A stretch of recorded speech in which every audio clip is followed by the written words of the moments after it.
Alléluia. Gloire à toi, Seigneur. Vous savez, il n'y a rien de plus beau que d'être au Seigneur. Il n'y a rien de plus exaltant que de lui appartenir. Il n'y a rien de plus gratifiant que de savoir que Dieu nous aime et qu'il prend soin de nous. Il nous donne cette paix qui surpasse toute intelligence. Et pourtant, nous oublions souvent cela, de temps en temps. On a vu, n'est-ce pas, quand les épreuves sont là, quand l'angoisse nous saisit, parfois le découragement est au rendez-vous. Et quelqu'un a dit, le découragement est une amnésie spirituelle. C'est parce que quand on se décourage, on oublie ce qu'est Dieu et ce que nous sommes en Dieu. Quand on se rappelle cela, alors on reprend courage et on continue. Alléluia. Ne restons pas dans le découragement. Alors, le sujet dont je vais parler cet après-midi n'a rien à voir avec tout ce que je viens de dire. C'est tout un autre sujet. Il parle de vagues. Je ne sais pas si vous vous êtes rendu compte, mais de plus en plus on le dit, pas de vagues. Pas de vague. Dans l'église, pas de vagues. Je ne sais pas, mais c'est un sujet qui me trotte dans la tête depuis un moment. Pas de vagues. Non, surtout pas de vagues. Faut penser à l'église, faut penser au calme, à la paix dans l'église. Pas de vagues. Et le titre de ce message, c'est pas de vagues. Point d'exclamation. Vraiment? Point d'interrogation. Qu'est-ce que le Seigneur en dit? Parce que ça, nous le disons, nous le pensons, peut-être. Mais qu'est-ce que la Bible en dit? Et c'est ce sur quoi je voudrais que nous réfléchissions ensemble cet après-midi. Alléluia. Notre Dieu, nous te louons et te rendons grâce. Jésus t'a dit, je bâtirai mon église. Et le conseil aux portes du séjour des morts ne prévaudra point contre elle. Tu es le Maître, tu es le Seigneur, tu es Dieu. Et rien ne peut venir ternir, Seigneur, ton église. Celle-là que toi seul tu connais, Seigneur Dieu. Mais tu sais aussi, Père Tout-Puissant, les problèmes que nous rencontrons dans les églises locales, roi de gloire. Et tu veux nous conduire en toute sagesse, afin que ton nom soit glorifié. Parce que l'église, tu l'as dit, c'est la colonne et l'appui de la vérité, Seigneur Dieu. Et cette vérité doit être resplendissante, doit être, Seigneur, majestueuse, glorieuse, doit être dite et soutenue au sein de ton Église. Père Tout-Puissant, aide-nous à rechercher ce que toi tu veux, à ce qui t'est agréable. Pas nos pensées, pas nos désirs, pas nos volontés, mais ta pensée, ton désir, ta volonté, Seigneur. Oui, viens, Seigneur, que nous puissions mourir à nous-mêmes pour que toi, tu vives pleinement en nous, Seigneur. Parce que c'est le seul moyen pour nous de t'être vraiment agréable. Et notre désir le plus profond, c'est de t'être agréable, Seigneur. Que ton nom soit béni. Parle-nous cet après-midi, Seigneur. Alléluia, gloire et louange à toi. Amen. Bonjour à tous ceux qui nous suivent à travers les réseaux. Nous sommes heureux d'être avec vous. Alors, je l'ai dit, le titre, je vais essayer de faire vite parce que les contraintes sont là. 17h10, c'est 17h. Pas de vague. Comme je l'ai dit en introduction, on entend dans l'église, hein, pas de vague. Dès qu'il y a un petit problème, surtout, pas de vague. Il faut les calmer, les vagues. Est-ce que c'est ce que le Seigneur enseigne? Je voudrais partager avec vous cette réflexion autour d'un texte, celui de 1 Roi, chapitre 22, les versets 1 à 37. C'est toute une histoire. Évidemment qu'on ne va pas lire tout ça. On va le lire par petits bouts, n'est-ce pas? Alors de quoi il s'agit dans ce texte? Il s'agit d'un roi, plutôt de deux rois. Josaphat, le roi de Juda. Et de l'autre côté, il y a le roi d'Israël. On le nomme pas trop dans ce passage, c'est un peu bizarre. Mais il s'appelle Akab. n'est-ce pas, le mari de cette fameuse Jézabel, n'est-ce pas? Alors, il se trouve que le roi de Juda, Josaphat, et ce fameux roi sont liés par le mariage. Parce que le fils de l'un a épousé la fille de l'autre. Et puis voilà. Et Josaphat, donc, monte plutôt vers la Samarie. Et il va rendre visite à Akab. Et là, Akab profite de cette visite pour lui dire, écoute, Josaphat, il y a le roi de Syrie. Là, c'est Ben-Hadad. Il y a le roi de Syrie, il a pris notre ville qui s'appelle Ramoth. Est-ce que tu ne voudrais pas m'accompagner pour que j'aille récupérer cette ville-là? Évidemment, c'est son beau quelque chose. Il va lui dire, bien sûr, je veux récupérer avec toi cette ville, tes soldats comme les tiens, mes chevaux, etc., mon armée comme la tienne. Mais, il lui dit, consultons d'abord l'Éternel. Je veux bien aller avec toi, mais il faut que tu consultes l'Éternel avec moi. Ok, Josaphat veut aller, mais veut d'abord consulter l'Éternel. C'est une démarche qui semble louable. Parce qu'on veut que le Seigneur soit le maître de tout, n'est-ce pas? Pas que nos envies se réalisent. Mais est-ce que nous verrons tout à l'heure, quand nous convoquons la volonté de Dieu, est-ce que nous sommes prêts à nous soumettre à cette volonté de Dieu lorsqu'elle nous est révélée? Alors au verset 5, les versets 5 à 9, on va les lire en premier. Puis Josaphat dit au roi d'Israël, consultons donc maintenant la parole de l'Éternel. Le roi d'Israël rassembla les prophètes au nombre d'environ 400. Wow. Et leur demanda, dois-je aller attaquer Ramoth en Galade ou dois-je y renoncer? Ils répondirent, monte-y, et le Seigneur la livrera entre les mains du roi. Mais Josaphat dit, n'y a-t-il plus ici aucun prophète de l'Éternel pour que nous puissions le consulter? Le roi d'Israël répondit à Josaphat, il reste un seul homme par qui l'on puisse consulter l'Éternel, mais je le déteste. Car il ne prophétise rien de bon sur moi, il ne prophétise que du mal. C'est Michée, fils de Jimla. Josaphat répliqua, que le roi ne parle pas de cette manière. Alors le roi d'Israël appela un eunuque et dit, fais venir tout de suite Michée, roi de Jimla. Vous savez, quand on écoute parfois la parole de Dieu, qu'elle ne nous est pas favorable, on n'a plus tellement envie. Mais est-ce que c'est étonnant pour ce qui concerne Akab? Non. Parce que Akab, j'ai dit, c'est le mari de Jézabel, n'est-ce pas? Une femme qui vit avec les sorciers, disons. C'est une sorcière, n'est-ce pas? Et cet Akab, il adore Baal, il sacrifie à Baal, etc. Mais en même temps, il a des prophètes dits de l'Éternel. Un syncrétisme que Dieu ne peut pas accepter. Donc, il est normal que Dieu lui dise, ce que tu fais n'est pas bon.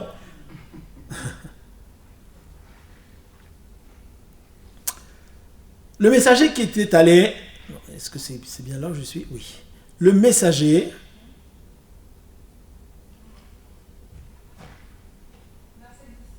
Verset 13 maintenant. Le messager qui était allé appeler Michée lui dit, les prophètes sont unanimes. Les 400 qu'il avait convoqués. Unanimes pour prédire du bien au roi. Alors, que ta parole soit donc pareille à celle de chacun d'eux. Annonce du bien, annonce du bien. Michée répondit, l'Éternel est vivant. Et quand on commence comme ça, c'est qu'on veut faire quelque chose qui est un lien, un serment avec le Seigneur. L'Éternel est vivant. Je communiquerai ce que l'Éternel me dira. Ça change, n'est-ce pas? Avec ce que l'eunuque là qu'Akab avait envoyé chercher Michée suggérait.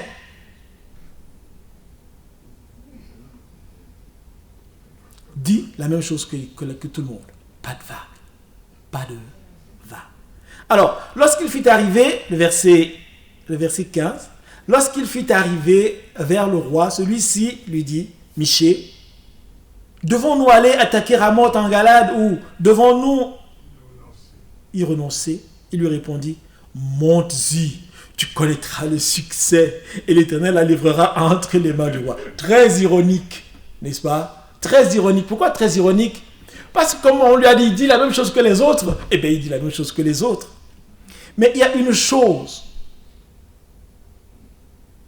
qu'il ne peut pas transgresser. Et ça, le roi Akab le sait.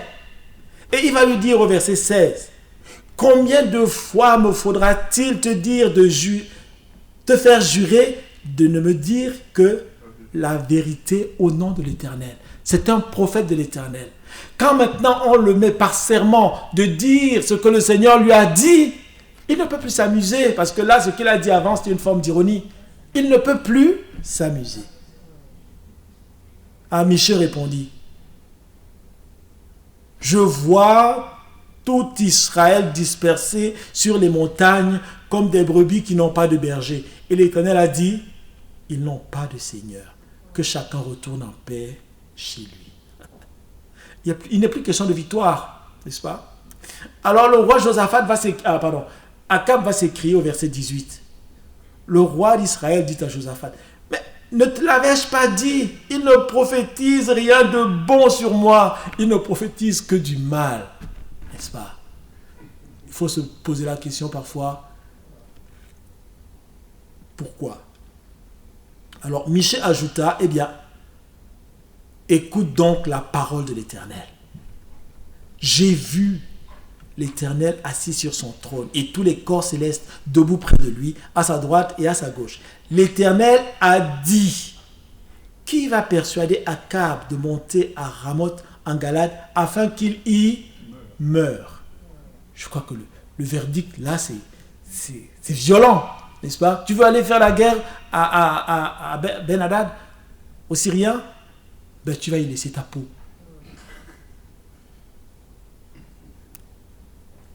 Afin qu'il y meure, ils ont répondu l'un d'une manière, l'autre d'une autre. Alors, le roi d'Israël, c'est-à-dire Akab, ici dit, arrête Michée et amène-le à Amon. Il donne encore un ordre. Voilà ce que tu dis, eh bien, on va t'arrêter, on va t'amener chez Amon, le fils de la ville, et à mon fils Joas. Tu leur ordonneras, voici ce que dit le roi. Mettez cet homme, il ne parle plus de prophète, il dit cet homme. Mettez cet homme en prison et nourrissez-le du pain et de l'eau de misère jusqu'à ce que je revienne en paix. Oh, quelle arrogance. On lui dit, voilà ce que le Seigneur a dit. Tu vas mourir si tu y vas. Et lui dit, celui-là, on le met en prison, moi je vais revenir en paix. En fait, il foule aux pieds la parole du Seigneur. Alors Michée va ajouter quelque chose de terrible. Si tu reviens en paix, c'est que l'Éternel n'a pas parlé par moi. Il ajouta, écoutez-vous tous les peuples. Il prend à témoin tous ceux qui sont là. Les 400 prophètes de Baal, ceux qui sont venus avec Josaphat et ceux qui sont là avec Akab. Verset 29. Le roi d'Israël et Josaphat, le roi de Juda, montèrent à Ramoth en Galade. Le roi d'Israël dit à Josaphat, je vais me déguiser pour aller au combat, moi, toi, mets tes vêtements. Le roi d'Israël se déguisa donc, puis il monta au combat.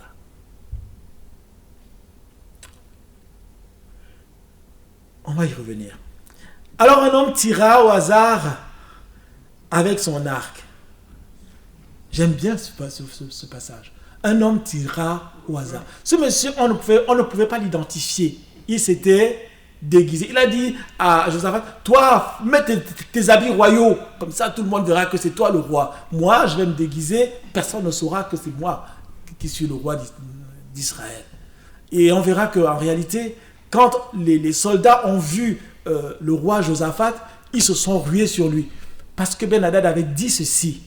Surtout, vous n'attaquerez personne d'autre. Vous commencerez d'abord par Akab. C'est lui que je veux. Et ils se sont éloignés de Josaphat parce que ce n'était pas le roi. Mais alors, il va se passer quelque chose d'extraordinaire. Quand le Seigneur a dit, tu peux faire tout ce que tu veux. Sa parole va s'accomplir. Tu peux te déguiser autant que tu veux. Prendre les raccourcis ou les rallonges que tu veux. La parole, le dessein de Dieu va s'accomplir. L'homme ne peut pas annihiler le plan de Dieu. Verset 34. Alors un homme tira au hasard avec son arc et il frappa le roi d'Israël entre les deux parties de la cuirasse. Au défaut, n'est-ce pas, de la cuirasse. Vous vous rendez compte? Un homme tira au hasard une flèche. Là, il a tiré avec son arc. Au hasard. Ça, c'était la flèche de l'Éternel. La flèche de l'accomplissement de la volonté de Dieu. Il toucha donc Akab au défaut de la cuirasse. Le roi dit à celui qui conduisait son char, « Fais demi-tour et fais-moi sortir du champ de bataille, car je suis blessé. » Voilà Akab qui est déjà blessé en début de bataille. Le combat fut si violent ce jour-là que le roi fut retenu dans son char face aux Syriens et il mourut le soir. Le sang de sa blessure coula à l'intérieur du char. Il y a plein de choses qui sont liées à ce passage avec ce qui est à l'intérieur. Mais là, on va rester là. Le roi Akab a voulu sortir du champ de bataille. Mais le Seigneur n'a pas permis qu'il sorte. Parce qu'il a été blessé au défaut de la cuirasse. Forcément, ce n'est pas une plaie très grave. C'est une plaie que l'on peut soigner, que l'on peut guérir. Mais la violence du combat était telle qu'il n'a pas pu sortir du champ de bataille. Le combat fut si violent ce jour-là que le roi fut retenu dans son char. Donc il était là, il ne pouvait pas sortir. Et il est mort. Il a perdu son sang et il est mort. Au coucher du soleil, on cria dans tout le camp. Chacun dans sa ville et dans son pays. Comme l'avait dit Miché, n'est-ce pas? C'est ainsi que le roi mourut. Mes amis, la parole de Dieu s'accomplit toujours. C'est pas la peine de se battre. Plutôt de dire, Seigneur, donne-moi la sagesse, donne-moi l'intelligence. Dis-moi ce que je dois faire pour que ta parole s'accomplisse pleinement dans ma vie. Conduis mes choix, conduis mes pas. Voilà ce que nous devrions dire. Parce que quelqu'un l'a dit tout à l'heure pendant qu'on priait, n'est-ce pas? Toute chose concourt au bien de ceux qui aiment le Seigneur. Quand tu es un enfant de Dieu, ce que le Seigneur a dit sur ta vie, cela va s'accomplir. Les hommes peuvent faire ce qu'ils veulent. La seule chose qui t'est demandée, c'est toi d'être trouvé fidèle. D'être trouvé fidèle.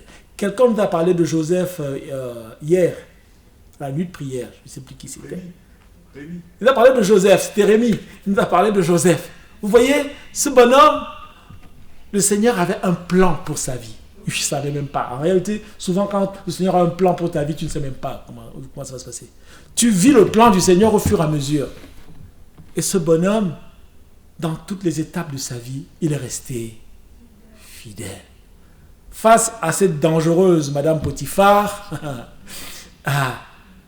il a su prendre la fuite. Je digresse là, c'est vrai. Mais parfois, face au péché, il vaut mieux prendre la fuite. Parce que c'est la seule façon de te tirer, n'est-ce pas, du problème. Il faut savoir prendre la fuite. N'est-ce pas que ça, c'est une histoire extraordinaire? J'ai dit que c'est un scénario de film. On peut en faire un scénario de film, cette histoire-là. Alors, je ne vais pas m'attarder sur tous les passages, sur toutes les leçons que l'on peut tirer. On va en voir quelques-unes. Akab a mis 400 prophètes. Qu'est-ce qu'il voulait avec 400 prophètes? Il voulait épater certainement son ami Josaphat. Mais ces 400 prophètes, étaient-ce des personnes qui avaient une communion avec Dieu? Certainement pas. Et ce que ceci nous enseigne, c'est que quand tu as besoin d'un conseil éclairé, va le chercher auprès de personnes qui ont une vraie relation avec Dieu. Des personnes qui n'ont pas peur de te dire ce que tu n'as pas envie d'entendre. Parce que souvent, on va chercher des gens qui vont nous dire, qui vont nous conforter dans notre façon de penser, dans nos envies. Parce qu'ils connaissent nos envies souvent. Alors, ils vont nous dire ce qu'on a envie d'entendre. Et on se dit, le Seigneur m'a dit, mon frère m'a conforté là-dedans. Non. Akab a pris 400 prophètes. Mais ils étaient tous identiques. Ils étaient là pour faire entendre à Akab ce que Akab voulait entendre. N'est-ce pas? Et le verset 16 qu'on a lu tout à l'heure nous le prouve bien. Il dit, je t'avais dit, tu vois, Josaphat, il ne prophétise jamais rien de bon sur moi. Donc, c'est pas la peine que j'aille le chercher. Et pourtant, il lui a dit, combien de fois vais-je te faire jurer de me dire ce que l'Éternel t'a dit? Il a entendu, mais ce n'était pas ce qu'il voulait entendre. Akab a voulu impressionner Josaphat par le nombre. Mais mes amis, ce n'est pas le nombre qui fait la vérité. Ce n'est pas le nombre qui fait la vérité. Nous, on aime bien le nombre. Mais ce n'est pas ça qui fait la vérité. Ce qui fait la vérité, c'est le cœur à cœur que l'on a avec Dieu. Amen. Si tu n'as pas de cœur à cœur avec Dieu, vous pouvez être 10 000, vous pouvez être 400, ils étaient quoi? 3 fois cette salle, pratiquement. Et ils disaient tous la même chose. Monte, le Seigneur va te donner la victoire. Mais non. Vous savez, parfois, on veut connaître la volonté du Seigneur. Mais est-ce qu'on veut vraiment la connaître? Est-ce qu'on veut vraiment la faire?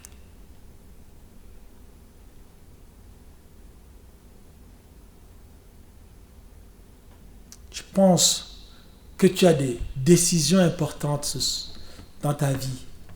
Tu dois choisir. Peut-être tu es à un carrefour de ta vie. Et tu as un chemin à prendre. C'est un carrefour, c'est plein de possibilités. Et tu as une voie à choisir. Tu es un peu perdu. Il y a des choses que tu aimerais bien faire. Et d'autres que tu n'aimerais pas du tout faire. Quand tu choisis de demander au Seigneur, est-ce que tu es prêt à mourir à toi-même pour que ce soit lui et son choix que tu choisis de faire? Vous savez, dans la Bible, il y a eu un autre prophète, Jérémie. Prophète Jérémie. Israël s'est fait laminer par Nebuchadnezzar. N'est-ce pas? La ville a été détruite, etc. Il est resté un petit reste à Jérusalem.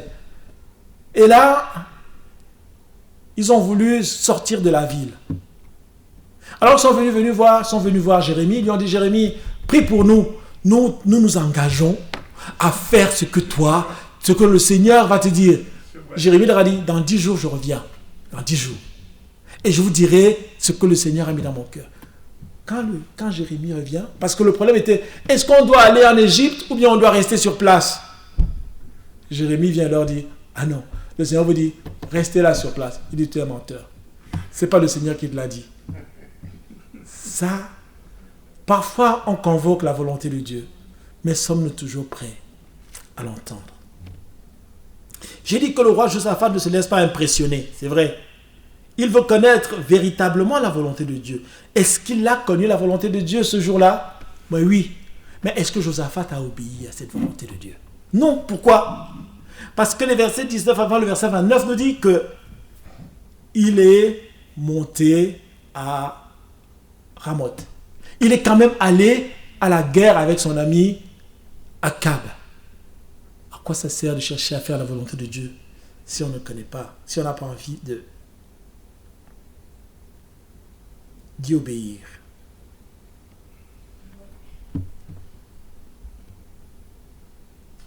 Pas de vague.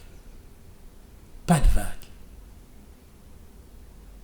Akab et Josaphat étaient amis. Et Josaphat ne voulait pas se brouiller.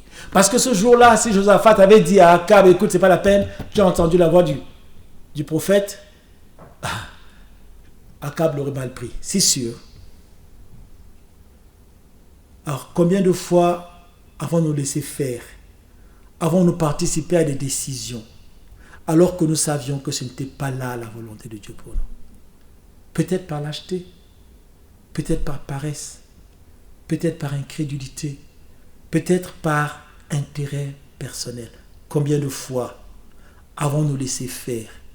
Avons-nous participé à des décisions alors que nous savions que ce n'était pas là la volonté de Dieu? lorsque nous empruntons ce chemin-là, ne soyons pas surpris des conséquences derrière. Comme je vous ai dit, il y a plein de choses à dire sur ce passage, mais ce n'est pas vraiment là le cœur de mon message cet après-midi. Le cœur de mon message, ce sont les versets 13 et 14, tout simplement. Le messager qui était allé appeler Michée lui dit, verset 13, « Les prophètes sont unanimes pour prédire du bien au roi. Que ta parole soit donc pareille à celle de chacun d'eux. Annonce du bien. » Michée répondit, « L'Éternel est vivant, je communiquerai ce que l'Éternel me dira. » On a dit, un peu si je veux schématiser, le messager, l'eunuque a dit à Michée, surtout, pas de vague. Et Michée va lui répondre, vraiment? Vraiment pas de vague? Parce que pour lui, c'est je dirai, je communiquerai ce que l'Éternel me dira. Et on peut dire que Michée n'a pas d'a priori. Il n'a pas d'a priori. Il va demander à Dieu, Dieu va lui dire, et il va dire ce que Dieu lui a dit. Il est simplement un canal de Dieu. Pas de vague. C'est un mot que nous entendons de plus en plus dans l'Église maintenant. Même dans l'Église de Jésus-Christ, tu entends pas de vague. Ce qui compte, c'est qu'il n'y ait pas de vague. Mais est-ce que c'est ce que le Seigneur dit? Vous savez, en 1517, vous savez ce que c'était en 1517, avec un certain Martin Luther. Si cet homme, ce moine, ne s'était pas levé pour s'opposer, n'est-ce pas, aux dérives de son église de l'époque, je crois que nous serions encore là aujourd'hui à prier les saints, n'est-ce pas, et à acheter les indulgences, selon les principes de cette église-là. Mais il a su se lever et a dit ce que la Bible dit. Le salut est en Christ, et en Christ seul. N'est-ce pas? Il fallait oser. Quand les gens achetaient les indulgences pour que leurs péchés soient pardonnés. Parce qu'il restait un reliquat de péché qui ne pouvait pas être pardonné. Alors, pour que ce reliquat-là soit soldé, il fallait payer des indulgences. Bref. Mes amis, en tant qu'enfants de Dieu, nous n'avons pas de puissance contre la vérité. Paul dira dans 2 Corinthiens 13, 8, « En effet, nous n'avons pas de puissance contre la vérité, nous n'en avons que pour la vérité. » Si on est un véritable enfant de Christ, on ne peut pas être complice du mensonge. C'est impossible. Si vous êtes disciple de Jésus-Christ véritablement, vous ne pourrez jamais être complice du mensonge. Pourquoi? Parce que la puissance du Saint-Esprit qui agit en vous, elle n'agit en vous que pour la vérité. Il est donc évident qu'un véritable chrétien ne peut s'associer ni se soumettre à des mensonges ou à des pratiques mensongères ou déviantes. Pourquoi? Parce que le père du mensonge, c'est le diable. Et Jésus dit, dans Jean 8, 44, « Il n'y a point de vérité en lui. » Le père du mensonge, c'est le diable, et il n'y a point de vérité en lui. Le vrai disciple de Christ est un enfant de lumière. Vous et moi, mes frères, nous sommes des enfants de lumière. Et il n'a pas peur de se tenir dans la vérité, ni de dénoncer le mensonge, malgré le prix à payer. N'est-ce pas? Il suffit de lire Hébreux 11, ce chapitre-là, vous verrez que beaucoup sont morts parce qu'ils se sont tenus dans la vérité. Mais alors, quelle doit être l'attitude de l'enfant de Dieu? Éphésiens 5, 8, 11 nous le dit. « Car si autrefois vous étiez ténèbres, maintenant vous êtes lumière dans le Seigneur. » Est-ce que vous avez conscience que vous êtes lumière dans le Seigneur? Parce que souvent aussi nous oublions ça, que nous sommes des enfants de lumière. Oh, je me souviens Je me souviens d'un frère, d'un frère à qui je l'ai dit un jour, nous sommes des enfants de lumière. Il s'est mis à rire. Carrément à se moquer. Enfants de lumière, pas. Mais oui, nous sommes des enfants de lumière. Et parce que nous sommes des enfants de lumière, nous devons marcher dans la vérité, dans la lumière. Amen. Pour lui, il disait, ça tu rigoles. Moi, je fais ce que je veux. Ce qui m'importe, c'est d'avoir de bonnes relations. Non, nous sommes des enfants de lumière. Et il dit, conduisez-vous donc comme des enfants de lumière. Le fruit de l'esprit consiste en effet dans toute forme de bonté, de justice et de vérité. Discernez ce qui est agréable au Seigneur. Et ne participez pas aux œuvres stériles des ténèbres, mais démasquez-les. Dans d'autres versions, c'est mais condamnez-les. Parce que nous sommes des enfants de lumière, nous devrons rechercher la lumière. Nous devons pratiquer tout ce qui est bon, tout ce qui est juste et dire tout ce qui est vrai. Vous savez, on a parlé du témoignage de Dorcas hier, n'est-ce pas? Rechercher tout ce qui est bon. Ce n'est pas que on recherche tout ce qui est bon quand les circonstances nous sont favorables. Le Seigneur lui dit, si ton ennemi a faim, donne-lui à manger. S'il a soif, donne-lui à boire. En le faisant, qu'est-ce que tu fais? Tu amasses des charbons ardents sur ta tête. Je dis toujours que la seule façon que le Seigneur nous donne de tuer nos adversaires, c'est de les aimer. Quand nous les aimons, en fait, nous les tuons.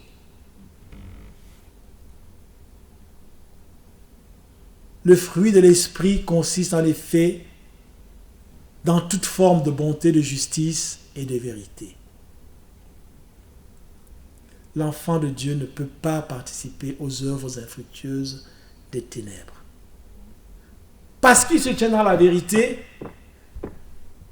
les disciples de Jésus-Christ, les premiers disciples de Jésus-Christ, face au Sanhédrin à Jérusalem, alors qu'ils sortaient de prison, ils vont dire, Actes 4, 19, 20, « Est-il juste devant Dieu de vous écouter, vous, plutôt que Dieu?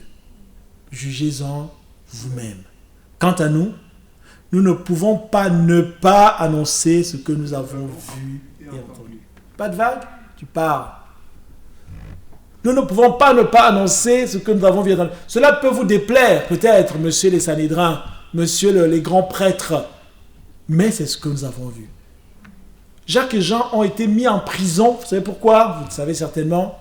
Parce qu'ils ont guéri ils ont invoqué le nom du Seigneur sur un homme qui est sur un paralytique de naissance, de plus de 40 ans. Il a été guéri. Les gens ont accouru, ont entendu le message, se sont donnés au Seigneur. Et on leur a dit surtout, ne prêchez plus au nom de ce Jésus de Nazareth. On les a mis en prison pour ça. Et quand on les fait sortir, on leur dit surtout, arrêtez maintenant. Et ils disent, jugez-en vous-même. Est-ce que c'est à vous que nous devons obéir ou au Seigneur? Pas de vague, tu pars. L'enfant de Dieu dit ce que le Seigneur lui a dit. Les vagues, ce n'est pas lui qui les cause. Non, c'est le Seigneur qui les cause. Par sa parole, c'est le Seigneur qui produit ou non des vagues. Selon l'attitude de celui qui les reçoit. Dans Actes au chapitre 5, le verset 29, ils vont dire ceci. Il faut obéir à Dieu plutôt qu'aux hommes. C'est une vérité immuable. Quel que soit le lieu où nous nous trouvons, quelle que soit l'assemblée dans laquelle nous sommes, il faut obéir à Dieu plutôt qu'aux hommes. Si nous sommes disciples de Jésus-Christ. L'Église, je l'ai dit, l'Église de Jésus-Christ est le pilier et le soutien de la vérité. 1 Timothée 3, verset 15. Parce que l'Église est le soutien, le pilier et le soutien de la vérité, elle est le lieu où la vérité, celle de la parole de Christ, doit y être solidement établie et exprimée sans compromis aucun. Dans l'Église, on ne peut pas avoir de compromission par rapport à la parole de Dieu. On ne doit pas permettre que la parole de Dieu soit édulcorée. Parce que l'Église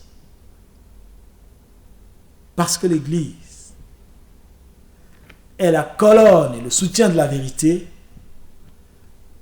Mon premier souci à moi en tant qu'enfant de Dieu est de chercher à plaire à Dieu. Dans l'Église, les disciples doivent chercher à plaire à Dieu par tous les moyens.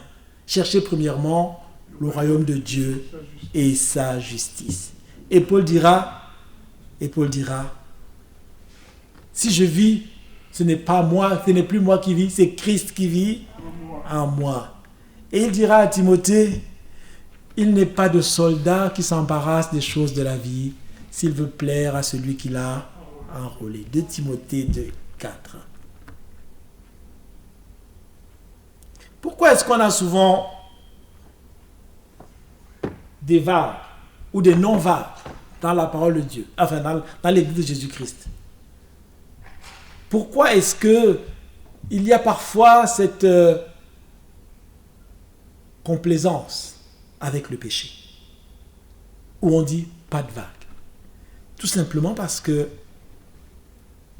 on cherche la faveur des hommes. Quand on veut plaire aux dirigeants, quand on veut plaire à un certain groupe de personnes, quand on veut atteindre ses objectifs par tous les moyens, alors on détourne la parole de Dieu et on fait en sorte de plaire aux gens. Maintenant, est-ce la faveur des hommes que je cherche ou celle de Dieu? Est-ce que je cherche à plaire aux hommes? Si je plaisais encore aux hommes, je ne serais pas serviteur de Dieu. Mes amis, plaire aux hommes ne doit pas être notre objectif. Notre objectif doit d'abord être en premier lieu de plaire au Seigneur Jésus. Amen. Mon objectif dans la maison du Seigneur doit d'abord être de plaire au Seigneur Jésus. Mes amis, ce n'est pas toujours simple. C'est facile à dire. Parce que parfois, on est d'opinions bien opposées. Vous savez, Paul a eu ce problème avec Pierre. Galates au chapitre 2. Il y a quelques amis de Jacques qui venaient, n'est-ce pas, de Jérusalem pour Antioche. Paul se trouvait à Antioche. Il mangeait à table avec les non-juifs. Les gars d'Antioche, c'était des Grecs. Et là, quand les amis du cercle de Jacques sont arrivés, il les a vus venir, qu'est-ce qu'il fait? Il se lève de table. Parce que vous savez que dans la loi, un juif ne peut même pas entrer dans la maison d'un non-juif. Un juif ne devrait même pas manger avec un non-juif. Et là, Pierre a une attitude répréhensible. Et Paul, devant tous les autres, va lui faire la remarque, lui dit, tu es répréhensible, ce que tu fais n'est pas droit. Il faut avoir du courage pour le faire, non? Quand même, c'est Pierre. Celui qui a reçu, comme quelques-uns disent, une mission spéciale. M'aimes-tu plus que ne m'aime ceci? Paie mes brebis. Amen. C'est ce que le Seigneur Jésus a dit à Pierre.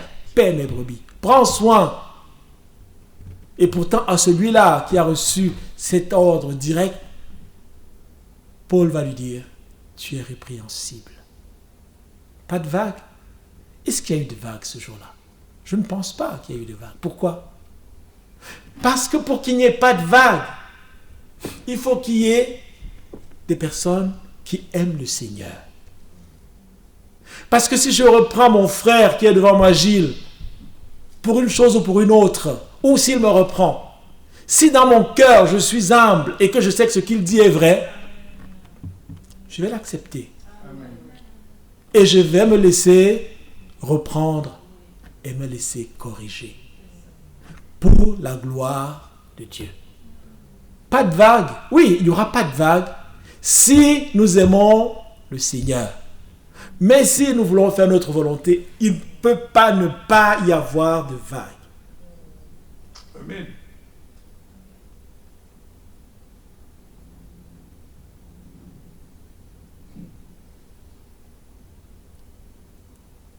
Celui qui aime le Seigneur va accepter avec humilité d'être repris lorsqu'il est dans l'erreur.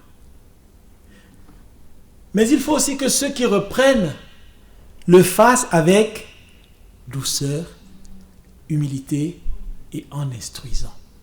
Parce que souvent, on reprend les autres avec arrogance, pour montrer qu'on est supérieur, pour montrer qu'on connaît mieux qu'eux, pour montrer que, bon, c'est nous les patrons. Non. Dans la maison du Seigneur, il n'y a pas véritablement de patron. Nous sommes d'abord, avant tout, des serviteurs. Nous sommes tous des disciples. Nous avons tous, j'allais dire devant Dieu, le même salaire. C'est vrai. Entre dans ton repos, bon et fidèle serviteur. C'est ça. Celui qui reprend doit être doux, doit être humble, doit chercher à instruire, parce que ça ne sert à rien de me reprendre si tu ne peux pas me dire pourquoi tu me reprends. Sur quel point est-ce que j'ai failli? Paul va dire à Timothée, prêche la parole, insiste en toute occasion, qu'elle soit favorable ou non, refute, reprend et encourage. Fais tout cela avec une pleine patience, ça fait partie de la vie, et un entier souci d'instruire. Amen. C'est ça. Nous voulons qu'il n'y ait pas de vague. Marchons dans l'intégrité. Nous voulons qu'il n'y ait pas de vague. Marchons dans la vérité. Nous voulons qu'il n'y ait pas de vague. Laissons le fruit du Saint-Esprit produire en nous. Non, laissons le Saint-Esprit produire en nous son fruit.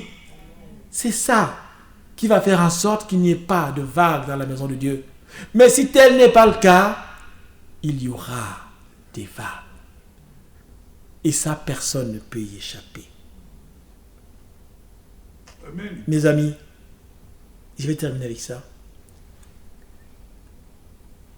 Ne sacrifions pas la vérité de la parole de Jésus-Christ par peur des vagues. Ne sacrifions pas la vérité de la parole de Jésus-Christ par peur des vagues. Parce que si nous avons peur des hommes, nous allons sacrifier la vérité de la parole de Jésus-Christ.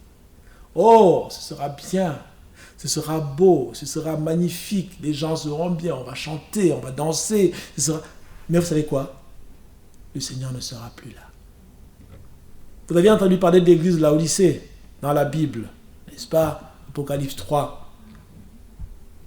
À partir du verset, je pense, 16 ou 17, 13 ou 16. C'était une belle église. Une très belle église. Nous sommes riches, disait-il, le responsable. Nous sommes enrichis. Et il va ajouter une phrase qui, moi, me tue chaque fois que je lis. Nous n'avons plus besoin de rien.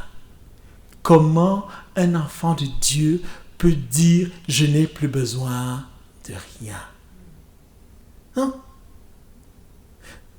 Nous avons toujours, en tout temps et en tout lieu, besoin du Saint-Esprit, de la conduite du Saint-Esprit. Amen. Si nous pensons que nous n'avons plus besoin de rien, que nous nous suffisons par nous-mêmes, nous sommes en danger de mort. C'est vrai. Et une église elle est brillante. Il y a tout, parce que Laodicée, c'était une ville extraordinairement jolie. Prospère, il y avait, n'est-ce pas, il y avait un commerce d'or, il y avait un commerce d'étoffes et de tout ça. Et il y avait aussi un centre ophtalmologique, c'était un grand centre d'ophtalmologie. C'est pour ça que quand le Seigneur leur parle de l'or épuré, ça parle, ça, aux Laodicéens. Lorsqu'il leur parle de vêtements, leur industrie, le mot m'échappe, textile, merci, leur industrie textile, ça leur parle. Et lorsque le Seigneur leur parle de collyre dans les yeux pour voir, ça leur parle aussi. Parce que ça correspond à ce que cette ville vivait. Mais le Seigneur n'était plus là. Il dit, il y a une deuxième chose, mais tu ne sais pas. Tu ne sais pas. Tu dis, je suis riche, je me suis enrichi, j'ai tout, je n'ai plus besoin de rien. Le Seigneur va lui dire, mais tu ne sais pas que tu es pauvre, aveugle et nu. C'est dramatique. Les tu ne sais pas dans la Bible sont extraordinairement durs. Le premier tu ne sais pas, c'est par rapport à Samson. Tu ne sais pas. Il ne savait pas que le Seigneur l'avait quitté. Vous savez, c'était une belle église. Il y avait du monde, il y avait tout. Tout était bien. Mais il n'y avait plus le Seigneur. Le Seigneur était dehors. Je me tiens à la porte et je frappe, dira-t-il au verset 20. Si quelqu'un entend ma parole et ouvre sa porte, j'entrerai chez lui. Je souperai avec lui et lui avec moi. Parfois, on a l'impression que cette parole s'adresse à des non-chrétiens. Non. C'est aux chrétiens de l'église de Laodicée que le Seigneur dit cela. Je ne suis plus avec vous dans votre assemblée où vous pensez que vous n'avez plus besoin de rien. En fait, vous n'avez plus besoin de moi parce que vous dites, nous n'avons plus besoin de rien. Le Seigneur s'en va. Si je dis, j'ai plus besoin de rien, le Seigneur s'en va. Et il se tient à la porte. Mes amis, ne sacrifions pas la vérité de la parole de Jésus-Christ par peur des vagues. Tenons-nous dans la vérité. Tenons-nous dans, on a parlé de la simplicité. Soyons authentiques, des chrétiens, des disciples qui aiment la vérité. Parce que nous sommes des enfants de vérité. Nous sommes des enfants de lumière. Qu'importe s'il y a parmi nous ceux qui veulent marcher selon les désirs de leur cœur. Ça fera des vagues. Mais nous ne devons pas avoir peur des vagues tant que nous demeurons authentiques. L'Éternel est vivant, a dit Michée. Je communiquerai ce que l'Éternel me dira. Amen. Notre Dieu, notre roi, nous te bénissons et te rendons grâce. Parce que ta parole est la vérité, Seigneur. Et tu nous as dit que quand nous connaissons la vérité, elle nous rendra réellement libres. Parce que Seigneur, tu enlèves en nous la peur des hommes, la peur des circonstances de la vie. Parce que toi, tu es le maître des temps et des circonstances. Parce que tu nous as appris que nos vies sont dans tes mains et que nos vies ont du prix à tes yeux. Seigneur, fais-nous la grâce que nous apprenions à mourir à nous-mêmes pour que toi, tu règnes pleinement dans nos vies. Chaque jour, Seigneur, chaque jour. Merci, Père Tout-Puissant, parce que tu nous as donné la parole de vérité. Et nous voulons nous tenir sur cette parole. Quel que soit ce qui est devant nous, dans ta maison et en dehors, Seigneur, que ton nom soit béni. Que ton nom soit élevé. Donne-nous la force et le courage de le faire, parce que ce n'est pas toujours simple. Ô Roi de gloire, que la chair ne domine pas sur nous. Que la peur ne domine pas sur nous. Que la crainte ne domine pas sur nous, Seigneur. Mais que tu sois véritablement notre Maître et notre Seigneur. Alléluia. Que notre vie te glorifie, Seigneur. Sois béni, Jésus. Amen. Gloire à Jésus. Gloire à Jésus. Amen, amen, amen.